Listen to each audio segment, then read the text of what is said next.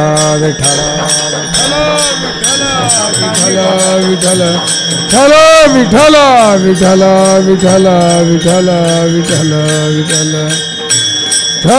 विठ्ठल विठ्ठल विठ्ठल विठ्ठल.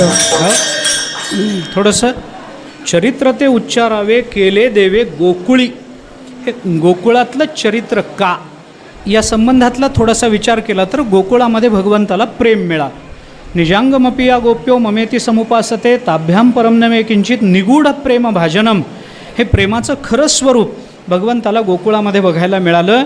सर्वथा ध्वंसरहितम सत्यपि ध्वंसकारिणे यद्भावबंधनम युनो तत्प्रेमा परिकीर्तितः, अशी प्रेमाची जी व्याख्या भगवान ज्या अनुषंगानं करतात ते प्रेम भगवंताला जर मिळत असेल तर ते फक्त गोकुळामध्ये मिळालं. भगवंताने कबीर महाराजाने भगवंताच्या संबंधानं बोलताना किंवा गोकुळाच्या संबंधानं बोलताना अशा प्रेमाच्या संबंधानं जी भाषा काढली ती आपण बघा. कबीर कबीर क्या कहे जा जमुना के तीर, एक गोपी के प्रेम में बहे गए कोटी कबीर, अशा पद्धतीची भाषा कबीर महाराज बोलतात. हे प्रेमाचं वैलक्षण्य, प्रेमाची अद्वितीयता भगवंताला गोकुळात मिळाली म्हणून गोकुळातलं चरित्र सांगा, एक अर्थ. दुसरा एक अर्थ विचारात घ्यायचा झाला तर गोकुळातलं चरित्र का सांगा, त्याचं कारण असं आहे, ज्याच्याकडून आपल्याला प्रसाद सेवन करायचा आहे त्याला पहिल्यांदा संतुष्ट केलं पाहिजे असा नियम ज्ञानोबारांनी पसायदानाच्या पहिल्या ओवीमध्ये आपल्याला सांगितलं.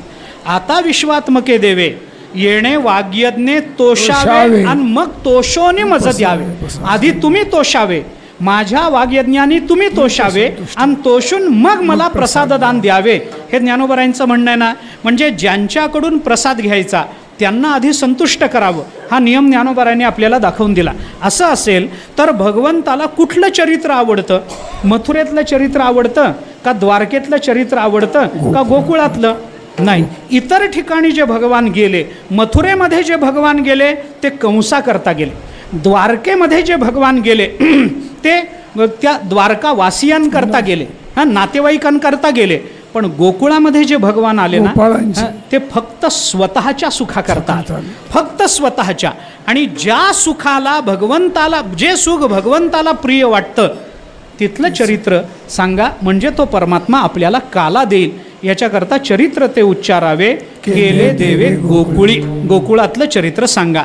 तिसरा एक विचार, गोकुळातलं चरित्र का सांगा या संबंधातला करायचा झाला तर साहित्यशास्त्रीय दृष्टीनं आपल्याला तो विचार करता येतो.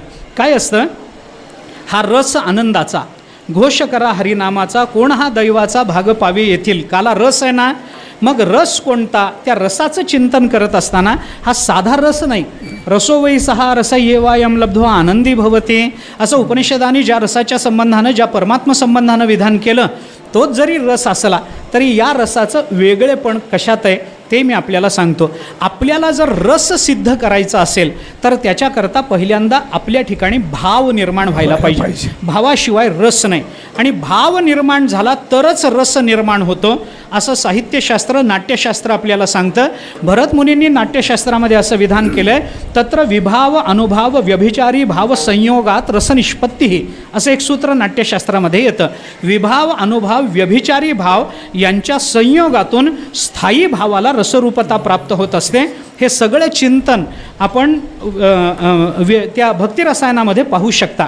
भक्तिरसायनामध्ये त्या अर्थाने विचार केला गेला. मला आता ते सगळं विचार मांडण्याचं कारण नाही, वाचस्पतींनी केलेला विचार सगळाच मांडण्याचं कारण नाही.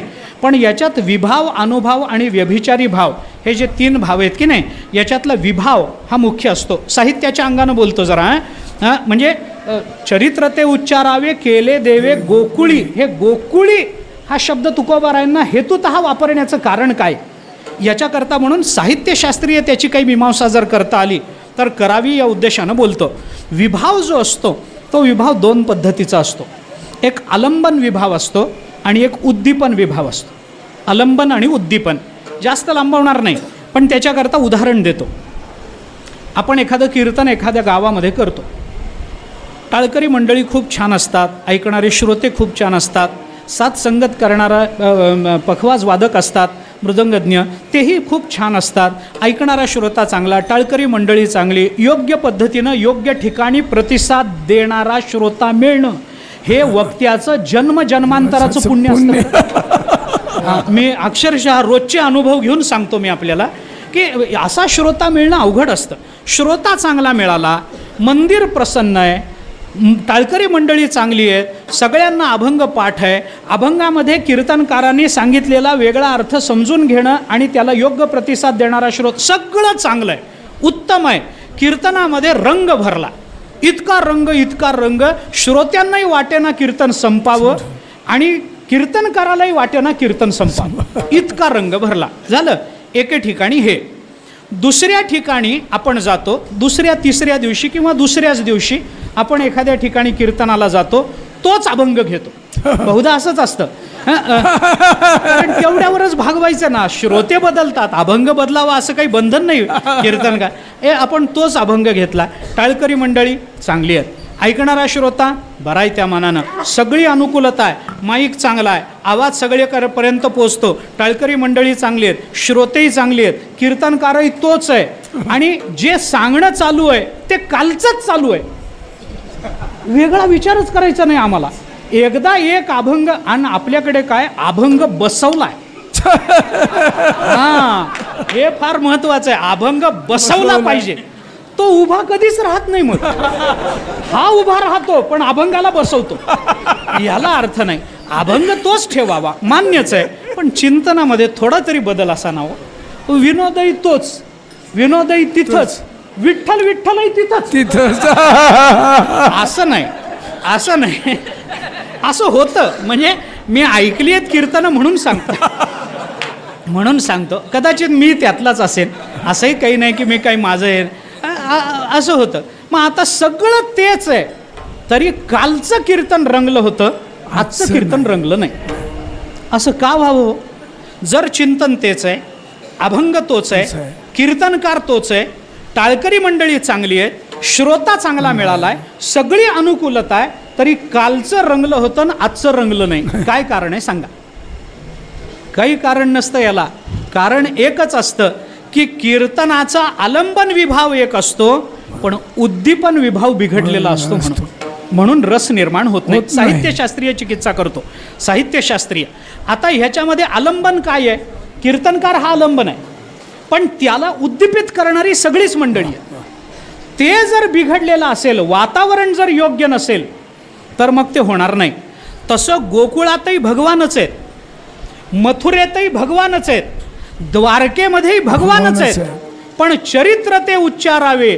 केले देवे द्वारके, ते केले देवे मथुरे नाही, केले देवे गोकुळी. का गोकुळी? कारण आलंबन विभाव जरी सगळीकडे समान असला तरी गोपाळ आणि गोपिकांच्या रूपानं असणारा उद्दीपन विभाव फक्त आणि फक्त गोकुळात होता. म्हणून विठ्ठला विठ्ठला विठ्ठला विठ्ठला विठ्ठला विठ्ठला विठ्ठला विठ्ठला विठ्ठला विठ्ठला विठ्ठला.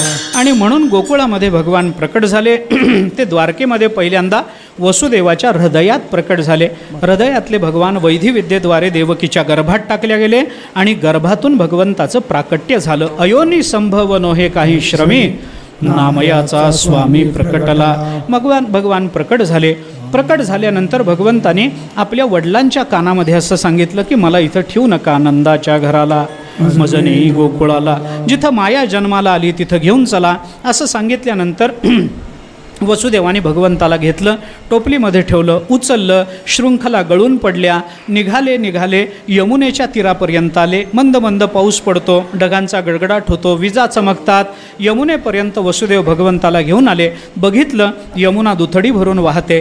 काय करावं कळेना. पुढे जावं तर यमुनेत वाहत जाण्याची भीती आहे, मागे जावं तर कंस मागच्या 6 मुलांना ज्या पद्धतीनं त्यांनी मारलं त्या पद्धतीनं कंसानं मारण्याची भीती आहे. काय करावं असा संभ्रम पडला. वसुदेवांचा विवेक जागा झाला. त्यांनी ठरवलं दुष्टाच्या हातून मरण्यापेक्षा तीर्थात प्राण गेलेला परवडेल, पण दुष्टाच्या हातून मरायचं नाही, मागे जायचं नाही. पुढे चला, पुढे चला, पुढे निघाले. वसुदेव पाण्यामध्ये शिरले. यमुनेचं पाणी हळूहळू हळूहळू वाढायला लागलं. वाढता वाढता वाढता वसुदेवाच्या कानापर्यंत पाणी आलं. मग भगवंताने विचार केला, आता आपण काहीतरी उपाययोजना केली पाहिजे. आता पाण्यामध्ये भगवान शिरले, वसुदेव शिरले, भगवंताला घेऊन पाणी वाढायला लागलं. याच्या मागची कारणं अनेक सांगितली जातात, अनेक. त्याच्यामध्ये यमुनेला भगवंताचं तोंड बघायचं होतं वगैरे वगैरे, भगवान यमुनेचे जावई आहेत वगैरे, अनेक कारणं नेहमी आपण सांगतो. त्या संबंधातली फार चिकित्सा करत नाही.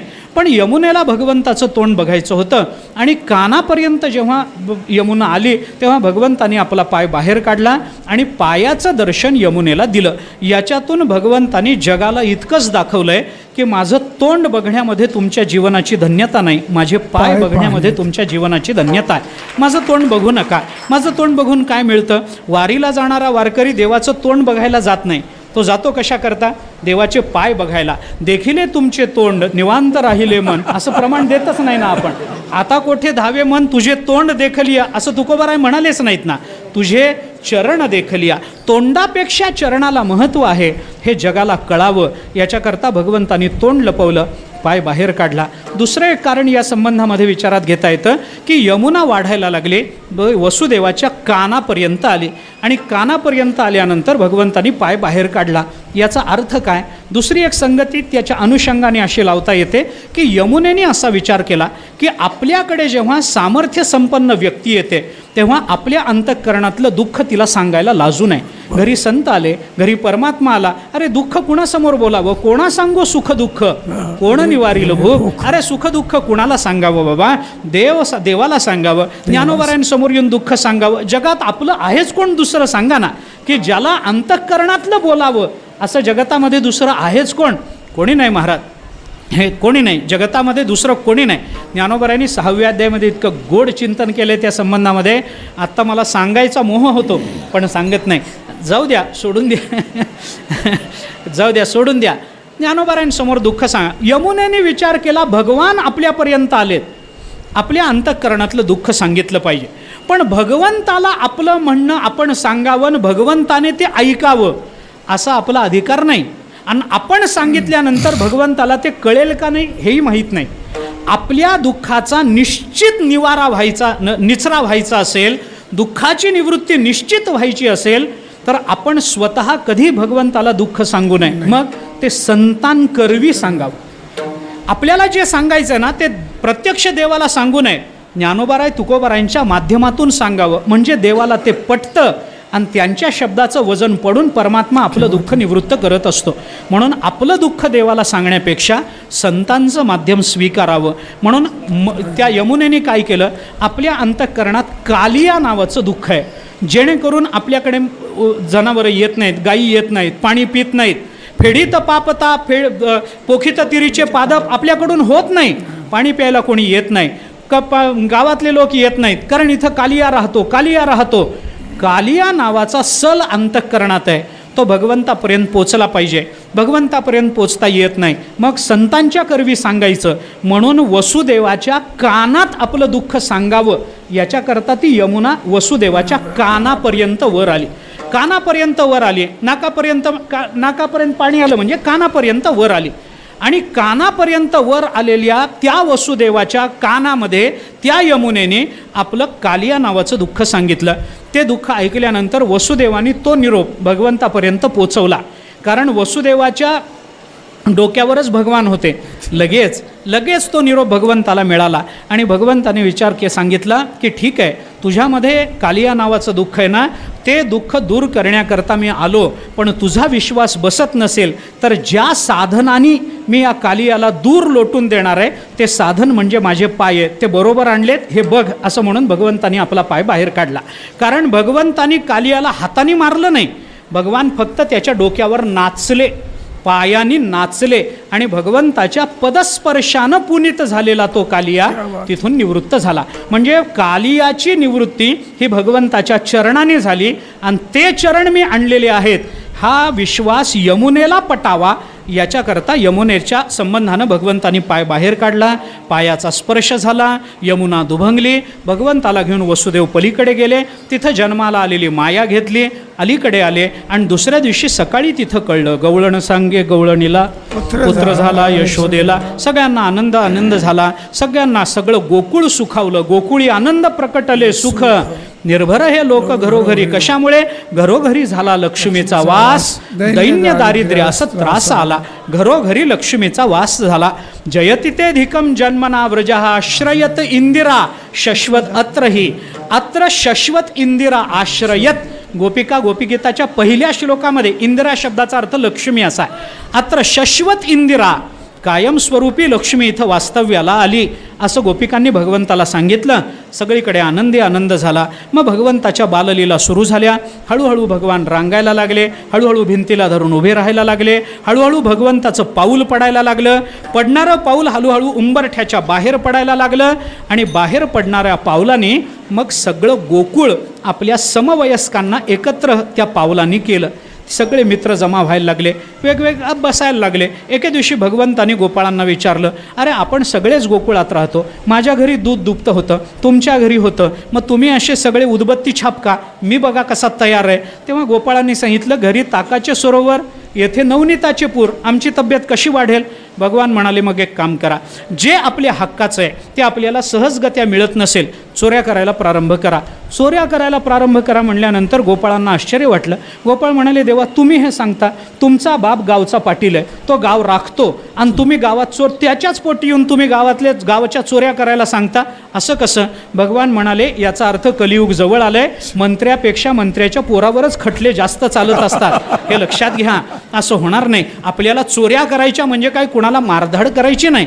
मग काय काय साधनं लागतात, ती सगळी साधनं भगवंतांनी सांगितली. ती साधनं गोळा करून गोकुळामध्ये चोऱ्यांना प्रारंभ व्हायला लागला आणि मग त्या चोऱ्यांच्या तक्रारी यशोदेकडे जायला लागल्या. गंमत अशी आहे त्याच्यातली की जिच्या घरी चोरी झाली ती कधीच तक्रार करायला गेली नाही. तक्रार करायला जाणारी गोपिका चोरी झाली म्हणून गेली नाही, कारण जिच्या घरी चोरी झाली तिच्या घरचं लोणी वाढेल का कमी होईल? भगवंताचा हात लागल्यावर वाढेल की नाही? मग कमी झाल्याची तक्रार असते, वाढल्याची तक्रार कोण करतो? आपल्या घरी चोर आला, चोरी करण्याकरता बघितलं, काही मिळालं नाही, 500 रुपये मिळाले. 500 रुपये चोरून घेऊन जाताना चोराचं 5,000चं पाकिट घरात पडलं. प्रामाणिकपणानं सांगावं, पोलिसात कोण तक्रार करतो? कोणी? अरे वाढल्यावर कोणी तक्रार करत नाही, कमी झाल्यावर तक्रार होते. मग या तक्रारी करणाऱ्या गोपिका कोण होत्या? त्या गोपिका नव्हत्या. ज्या गोपिकांच्या घरी चोरी झाली नाही त्या गोपिका तक्रार करायला जात होत्या. कशासाठी? घरी चोरीच झाली नाही तर चोरीची तक्रार करायला गेल्या नाहीत. आमच्या घरी चोरी झाली नाही याच्यासाठी आमचं तोंड त्याला दिसावं की ही राहिली आहे, याच्याकरता भगवंताच्या घरी जाणं होतं. मग भगवान म्हणायचे, हिच्या घरी चोरीच झाली नाही तर ही का आली? मग तिने सांगायचं, देवा झाली नाही म्हणूनच आले, तेवढं करा ना माझ्या घरी सुद्धा. घरोघरी चोऱ्या सुरू झाल्या. मग एके दिवशी सगळ्या गोपिकेने यशोदेकडे तक्रार करून सांगितलं, यशोदे कृष्णाला सांगावे, गोकुळी राहावे का जावे? सगळ्या गोपिकांच्या तक्रारी आल्यावर यशोदेने कृष्णाला समजावलं, कान्होबा बरं नाही, उद्योग नाही म्हणून चोऱ्या सुचतात, उद्योगाला लागा, आपलं गोधन घेऊन रानात जात जा. भगवंतांनी मान्य केलं. गोपाळांना घेऊन दुसऱ्या दिवशी भगवान निघाले. यशोदेने तयार केलं. सगळं गोकुळ भगवंताच्या दर्शनाकरता दारात येऊन उभं राहिलं. भगवान गेले, गायी चारल्या, त्यांना पाणी दाखवलं. गायी रवंथ करायला बसल्या की यांचा डाव सुरू व्हायचा. खूप मनसोक्त खेळ खेळायचे, भूक भागले, शिदोरी खायची, परत यायचा, असा दिनक्रम सुरू झाला. भागवतांनी तिथं शिदोरी खाल्ल्याचं वर्णन केलं नाही, घरी येऊन जेवण केल्याचं वर्णन आहे, पण तिथं खाल्ल्याचं वर्णन नाही. पण आपल्या संतांनी केलेलं असल्यामुळे आपल्याला ते प्रमाण आहे, त्यामुळे तिथं शिदोरी खायची, संध्याकाळी परत यायचे. आणि असा दिनक्रम सुरू झाल्यानंतर एके दिवशी भगवंतांनी गोपाळांना सांगितलं, उद्या काला करू. काला म्हणजे काय देवा असं विचारल्यावर भगवंतांनी सांगितलं, माझे आहे तैसे पाहे, नाही तरी घरा जाये, चोरोनिया माये नवनीत आणावे. माझ्यासारखी नवनीताची शिदोरी आणा, मी मायेपासून चोरून आणा. मी माझे त्याचा जरा लाक्षणिक अर्थ केला गेला काल्याचा त्याकरता, म्हणून मी माझी माया नावाची उपाधी टाकतो, केवल रूपानं येतो. तुम्ही तुमची अविद्या नावाची उपाधी टाका आणि कुटस्थ रूपानं या. मी केवल आणि तुम्ही कुटस्थ, असा माया आणि अविद्येचा निराश करून होणारा ऐक्याचा काला आपल्याला करता येईल, हे भगवंतांनी सांगितलं. दुसऱ्या दिवशी गोपाळांनी तशी शिदोरी आणली. खूप खेळ झाले, गोपाळ थकले, भगवंताला प्रार्थना केली, खांदी भार पोटी भूक, काय खेळायचे सुख. मग भगवंतांनी सांगितलं, ठीक आहे, काम सारोनी सकळ आले अवघे गोपाळ झाली आता वेळ म्हणती आणा शिदोऱ्या. भगवंतांनी सर्वांच्या शिदोऱ्या सगळ्या गोपाळांना एकत्रित केलं. त्यांची कमल पुष्पासारखी रचना केली. कमळाचं फूल जसं असतं, लहान लहान पाकळ्या आत असतात, मोठ्या मोठ्या पाकळ्या बाहेर असतात, अशी रचना करून भगवंतांनी असं दाखवून दिलं, जे स्वतःला मोठे समजतात त्यांना मी बाहेर ठेवतो, जे स्वतःला लहान समजतात त्यांना आतल्या बाजूला घेतो. थोरपण परहाची सांडी जे, व्युत्पत्ती अघवीच विसरी जे, जगात धाकुटे होई जे, तै जवळीक माझी. माझी जवळीक व्हायची असेल तर लहानपण स्वीकारलं पाहिजे. हे दाखवण्याकरता भगवंतांनी कमलपुष्पासारखी रचना केली. मध्यभागी स्वतः भगवान उभे राहिले. सर्वांच्या शिदोऱ्या एकत्रित केल्या. सर्वांच्या हातावर भगवंतांनी काला दिला. बोटांच्या फटीमधून चटण्या, लोणची, कोशिंबिरी वगैरे वाढली. नर्म विनोदाने सर्व गोपाळांच्या चेहऱ्यावर हास्य फुलवलं आणि समदृष्टीनं एकाच वेळेला भगवान सर्व गोपाळांकडे बघायला लागले. हा काल्याचा प्रसंग बघण्याकरता आकाशामध्ये देवादिकांनी गर्दी केली. याचं वर्णन भगवान शुकाचार्य, भगवान व्यास महर्षी भागवतामध्ये करतात. बिभ्रद्वेणुम जठरपटयो शृंगवेत्रे च कक्षे वामे पाणो सृणकवलं तत्फलान्यंगुलेषु तिष्ठन्मध्ये स्वपरिसुरधौ हासयन् नर्मभिस्वैः स्वर्गे लोके मिषति भुभुजे यज्ञभुग्बाल केली. पुंडली विठ्ठल श्री ज्ञानदेव तुकार गोपाल कृष्ण भगवान की जय. माऊली ज्ञानेश्वर महाराज की जय. तोच काल्याचा प्रसाद ज्ञानोबरायांच्या कृपेनं आज आपल्याला प्राप्त होतो आहे. एकच टाळी झाली चंद्रभागे वाळवंटी, माझा ज्ञानराज गोपाळ असी लाह्या वाटी. त्याच लाह्या त्यांच्याच कृपेनं आज आपल्याला प्राप्त होत आहेत. त्या आपण सर्वांनी सेवन कराव्यात. आपलं जीवन कृतार्थ करून घ्यावं. ज्ञानोबरायांच्या चरणाशी जोडून घ्यावं. ज्ञानोबरायांच्या चरणाच्या आश्रयाला आपलं जीवन ठेवावं. आपल्या श्वासासकट सगळं जीवन ज्ञानोबरायांच्या चरणी समर्पित करावं. एवढंच आपण करू शकतो आणि एवढं करण्यातच मानवी जीवनाचं साफल्य आहे. माणूस म्हणून जन्माला आल्याचं साफल्य आहे. एवढं लक्षात ठेवावं आणि त्या दृष्टीनं ज्ञानोबरायांच्या चरणी, भगवंताच्या चरणी समर्पित व्हावं, एवढीच प्रार्थना करतो. झालेली ही सेवा माऊलींच्या चरणी समर्पित करू. बोलायचं आहे ज्ञानोबरायांच्या समोर उभं राहायचं धाडस मी केलं. खरं म्हणजे ती योग्यता नाही आपली. ज्ञानोबरायांच्या समोर काला करावा ही योग्यता नाही. आणि त्याच्यातही मूर्खासारखं धाडस एवढं की आधीपासून सांगत आलेल्या सगळ्या महात्म्यांनी सांगितलेल्या अभंगाचा अर्थ फिरवून, केवढं मोठं धाडस आहे, केवढा मोठा मूर्खपणा. पण तरीसुद्धा ज्ञानोबरायांच्या समोर मी उभं राहून केलं. याला मला तरी काय आधार आहे. परी तेथ असे एक आधार जेणे बोले मी सदरू. दुसरा मलाही दुसरा कोणी आधार नाही. म्हणून त्यांच्याच आधारानं बोललो. ते त्यांच्याच चरणी समर्पित करतो. वाणीला विराम देतो. ज्ञानेश्वर माऊली ज्ञानराज माऊली तुकाराम महाराज ज्ञानेश्वर माऊली ज्ञानराज माऊली तुकाराम महाराज ज्ञानेश्वर माऊली ज्ञानराज माऊली तुकाराम महाराज ज्ञानेश्वर माऊली ज्ञानराज माऊली तुकाराम.